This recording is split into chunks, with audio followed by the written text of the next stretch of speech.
अब चले जाए ना, हमारे जितने जलसे, बड़ी बड़ी कॉन्फ्रेंसें होती हैं, जलसे होते हैं, जो कुछ होता है मजहब के नाम पे, हर मौजू के ऊपर जलसा होता है। अकीदत तो कभी जलसा देखा और दूसरे मसले वाले करते हैं, कभी जलसा हुआ हो थोड़ी जिंदगी? मैंने तो 2-2.5 साल हुए, कभी नहीं हुआ। क्यों नहीं होता जी? आप अपनी मस्जिद छोड़ के अपने महल्ले में भी नहीं हुआ होगा, इर्द गिर्द अगर नजर घुमा ले तो यहाँ भी नहीं हुआ। अपने मसले की बात करना क्यों बना? ये हमने महफिल मिलाद करा के बना दिया कि जो सुनी होगा वो सिर्फ महफिल मिलाद कराएगा, अकीदत तो एक ही बात है। अपनी तरफ लोगों को माइल करते हैं, हमारी पूजा करो, हमसे हाजतें मांगो, हम तुम्हारे हाजत रवा हैं, हम तुम्हारे मुश्किल कुशा हैं, हमारे इर्द गिर्द तवाफ करते रहो, लोगों को फंसाए रखते हैं, अल्लाह की बारगाह में नहीं भेजते। भी कहते हैं मैंने कौन सा गुनाह कर दिया? मैंने वो मिशन इख्तियार किया जो रसूलों ने इख्तियार किया। बताएं हम में से कौन तुम्हारी हाजत रवा कर सकता है? मैं तो नहीं कर सकता, मैं तो खुद मोहताज हूं उसका, हर सांस में उसका मोहताज, तुम्हारे जैसा मोहताज हूं। खुली ज़बान पे करो क्योंकि तो वहाबी हो गया ये तौहीद बयान करता है, ये वहाबी है। ते नबी सारी उम्र तौहीद बयान करने रहे, उन्हां के आखो ते कुरान सारी तौहीद बयान कर रहा है, अल्लाह के आखो। बाबों को पुकारो, वलियों को पुकारो, पैगंबरों को पुकारो, फरिश्तों को पुकारो, बस अल्लाह को पुकारो। और जब कोई अल्लाह को पुकारो तो आपने कभी नहीं मांगी, कभी आपने कहा अलमदद या नवाज मेरी मदद फरमाइए, मेरी हाजतगिरी कीजिए, या सबर मेरी मदद फरमाइए। पूरी सोच में पढ़ लेते बाकी अंदर यहां से लिखा है कि उनके साथी फौत हो गए तो कब्र पे जाके कहते थे कब्रों से निकलो और रूहानी तौर पर जस्दे अमसाली के साथ आकर मेरी मदद करो। ये भी एक नई टर्म है। तो दूसरी कहते हैं कासिम नौतवी साहब 6 साल बाद किसने निकले वो देवान की सुलह कराने के लिए मैदानी में, वो कहते हैं जस्दे अमसाली के साथ एक नया उनको जिस्म मिला था तो उसे कब्र निकला है। जब बरेलियों के बाबे निकला है तो वो शेर देवबंदी में निकला है। तो अल्लाह के हुकूक की हिफाजत कर, अल्लाह तेरी हिफाजत करेगा। क्या जबरदस्त अल्फाज है। और अल्लाह ताला के अहकामात की पैरवी कर, तू हमेशा अपने रब को अपने सामने पाएगा, तेरी मदद के लिए वो हर वक्त होगा। और जब भी तुझे सवाल करना हो तो सिर्फ अल्लाह ही से करना, और जब मदद मांगनी हो वस्तईन बिल्लाह, तो सिर्फ अल्लाह से मदद मांगना। और बच्चे जान ले, अगर पूरी उम्मत मिलकर तुझे जर्रे के बराबर भी नुकसान पहुंचाना चाहे और अल्लाह ना चाहे तो नहीं पहुंचा सकेगी, और अगर सारी उम्मत जमीन और आसमान की सारी मखलूकात मिलकर जर्रे के बराबर तुम्हें फायदा भी पहुंचाना चाहे नहीं पहुंचा सकेगी, मगर जो अल्लाह चाहे। रसूल ने इसको मजीद बोला है कि जिस अकीदे की इतनी ज़्यादा वैल्यू है इस्लाम में, और उस अकीदों के लेकर एक मुसलमान में ही ऐसा तबका है कि अगर उसके साथ बात की जाए तो वो इग्नोर करता है, अवॉइड करता है या चिढ़ जाता है। अस्सलामु अलैकुम दोस्तों, उम्मीद है आप सब लोग खैरियत से होंगे। अल्लाह ताला आपको और हम सब को अपने हिफ्ज़ व अमान में रखे। दोस्तों, आज इस वीडियो में मैं एक छोटी सी बात के ज़रिए आप लोगों के साथ एक बहुत ख़ास और एक बहुत ज़रूरी पैगाम शेयर करने वाला हूँ। हम जानते हैं कि इस्लाम में कुछ अकीदे होते हैं और हर मुसलमान के लिए उन अकीदों को फॉलो करना, उन पर यकीन करना ज़रूरी होता है। और इस्लाम में जो सबसे पहले नंबर पर अकीदा आता है, जो सबसे बेसिक और सबसे ज़्यादा इम्पॉर्टेंट है, बल्कि मैं ये कह सकता हूँ कि अगर हम इस अकीदे को सही कर लें तो हमारे लिए 50% इस्लाम में मामलात और 50% हमारे ईमान के मामलात ठीक हो जाते हैं, और फिर बाकी 50% में ये कह सकते हैं कि बाकी सारे अकीदे आते हैं। लेकिन ये एक अकीदा सिर्फ हमारे ईमान के 50% के मामलात को सही कर देता है। अब ये सब बातें तो ठीक है, लेकिन हैरानी वाली बात यहाँ पर यह है कि मुसलमानों में ही एक तबका ऐसा है कि अगर उसके सामने इस अकीदे को लेकर बात की जाए और उसके साथ अगर इस अकीदे को लेकर डिस्कशन किया जाए तो वो चिढ़ जाता है। ऐसा तबका भी है मुसलमानों में। अब सोचने वाली बात यह है कि जिस अकीदे की इतनी ज़्यादा वैल्यू है इस्लाम में, और उस अकीदों के लेकर एक मुसलमान में ही ऐसा तबका है कि अगर उसके साथ बात की जाए तो वो इग्नोर करता है, अवॉइड करता है या चिढ़ जाता है। अब आप सोच रहे होंगे कि ये कौन सा अकीदा है, और कुछ लोगों ने तो शायद आइडिया भी लगा लिया होगा। तो बिल्कुल ये है अकीदा तौहीद। तौहीद का मामला ऐसा है इस्लाम में कि जिसकी तौहीद ठीक हो जाए तो उसके लिए फिर आगे इस्लाम में मामलात सारे आसान हो जाते हैं, और जिसकी तौहीद ठीक ना हो तो फिर उसके बाकी सारे मामलात चाहे कितने भी बेहतर हों, बाकी सारे अकीदे चाहे कितने भी मजबूत हों, फिर उसका कुछ भी फ़ायदा नहीं होने वाला। और इस अकीदे से यानी तौहीद से जिससे सबसे ज़्यादा दुश्मनी है वो है शैतान। शैतान सबसे ज़्यादा इस अकीदे को टारगेट करता है, क्योंकि वो जानता है कि जिसका ये अकीदा ख़राब कर दिया तो समझो काम तो हो गया। और सोचने वाली बात यह है कि मुसलमानों में ही एक तबका ऐसा है कि अगर उसके सामने इस अकीदे यानी तौहीद को लेकर उसके साथ डिस्कशन किया जाए या बात की जाए तो वो चिढ़ जाता है। अब आप सोचें कि वो लोग अल्लाह के रास्ते पर हैं या फिर शैतान के रास्ते पर हैं। और मैं अगर क्लियर अल्फाजों में कहूँ तो बरेलवी फ़िरका ऐसा है जो कि तौहीद के डिस्कशन से सबसे ज़्यादा चिढ़ता है। और मैं ये यूं ही नहीं कह रहा हूँ, अगर आप भी बरेलवी हैं तो आप खुद सोचें कि जब बरेलवी लोगों से कोई भी आके तौहीद को लेकर बात करता है, तौहीद को लेकर डिस्कशन करता है, तो वो किस तरह से इग्नोर करते हैं और अवॉइड करते हैं, और फिर बाद में ये कहते हैं कि ये तो वहाबी है, देवबंदी है, फला फला है।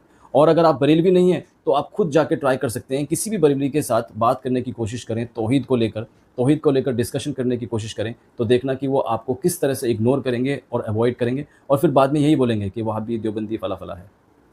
और आपको और अच्छे से यकीन हो जाए और सही से बात क्लियर हो जाए तो मैं आप लोगों को कुछ बरेलवी उलेमाओं के बयान सुना देता हूँ। और याद रखना, ये वो लोग हैं जिनका ताल्लुक़ बरेलवी फ़िरके से है या था।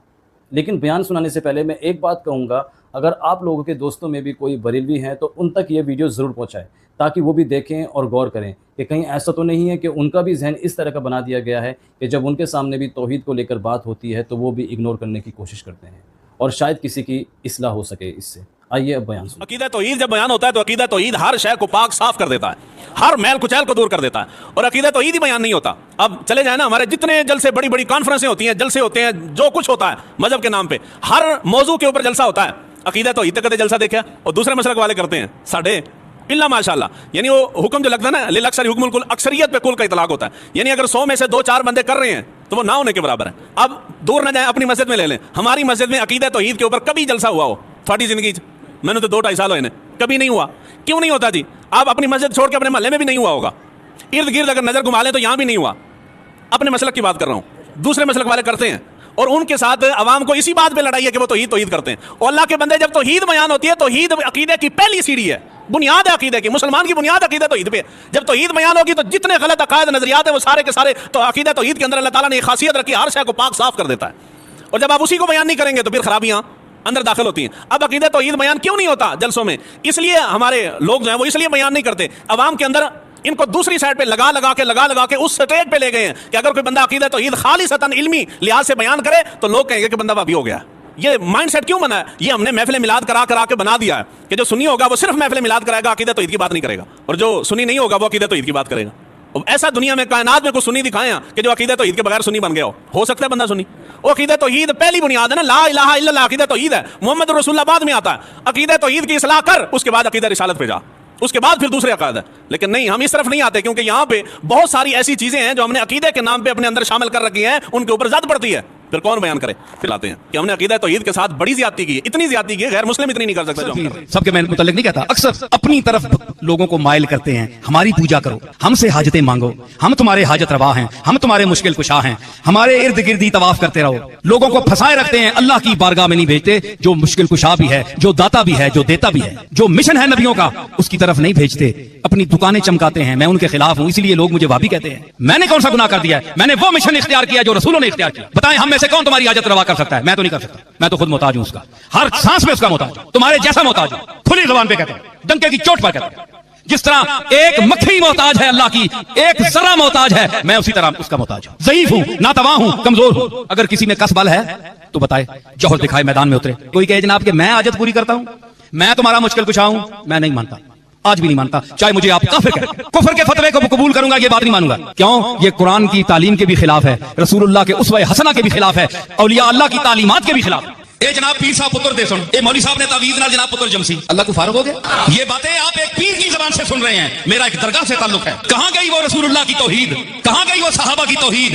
वो हुसैन ने जो अलम जिहाद बुलंद किया था करबला में, वो एलाए कलमतुल हक की आवाज कहां गई? रसूलुल्लाह की उम्मत क्यों सो गई है? अफसोस का मकाम है कि नहीं? बोलो, अल्लाह के घर में बैठे हुए। अब जरा से हटकर कोई बोल दे ये तो वहाबी हो गया है, ये तौहीद बयान करता है, ये वहाबी है। ते नबी सारी उम्र तौहीद बयान करने रहे, उन्हां के आखो ते कुरान सारी तौहीद बयान कर रहा है, अल्लाह के आखो। बाबों को पुकारो, वलियों को पुकारो, पैगंबरों को पुकारो, फरिश्तों को पुकारो, बस अल्लाह को ना पुकारो। और जब कोई कहे अल्लाह को पुकारो तो कहते पीछे से अल्लाह ही है।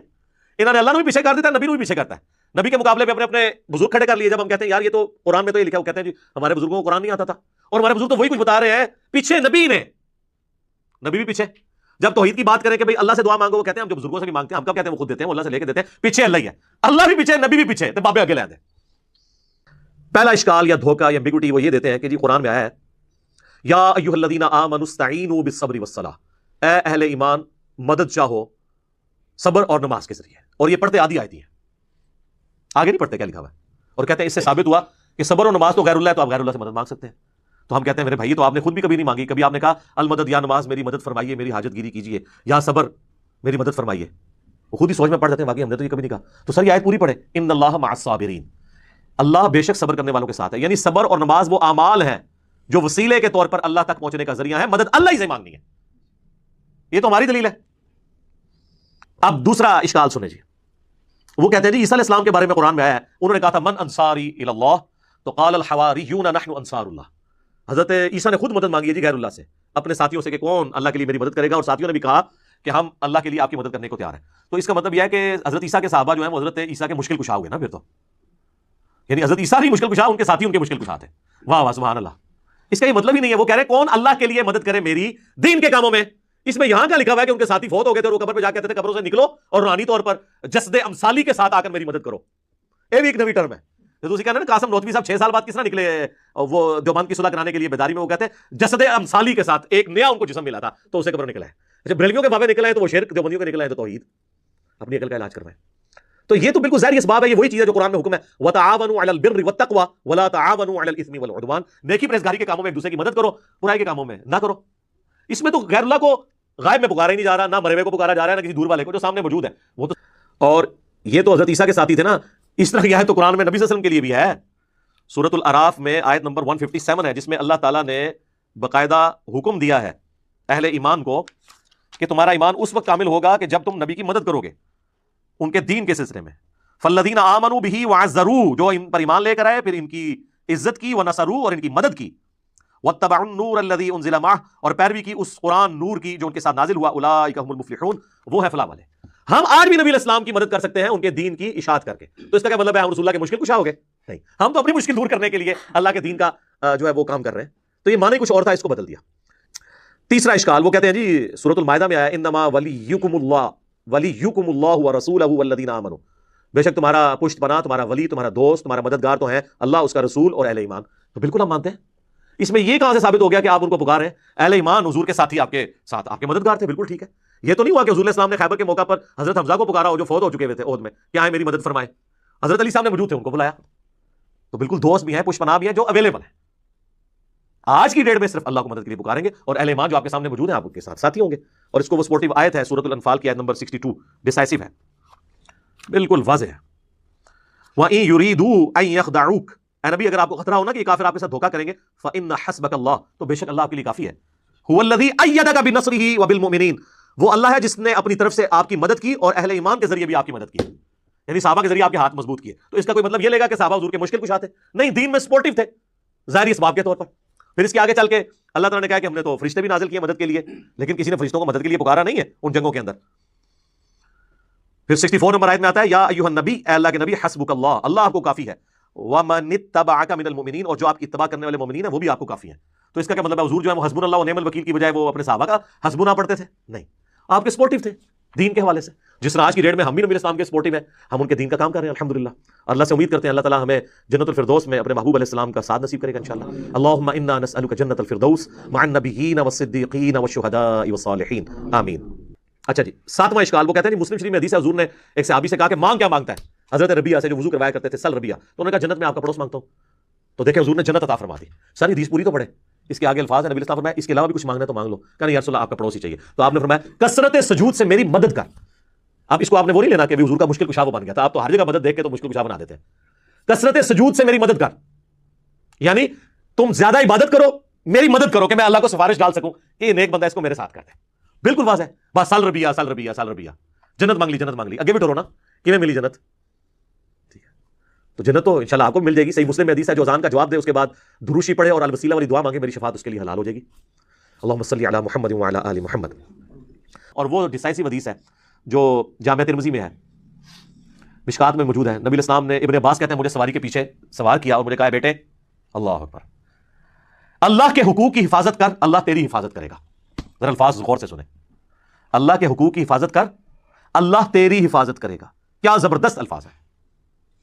اور اللہ تعالیٰ کے احکامات کی پیروی کر، تو ہمیشہ اپنے رب کو اپنے سامنے پائے گا، تیری مدد کے لیے وہ ہر وقت ہوگا.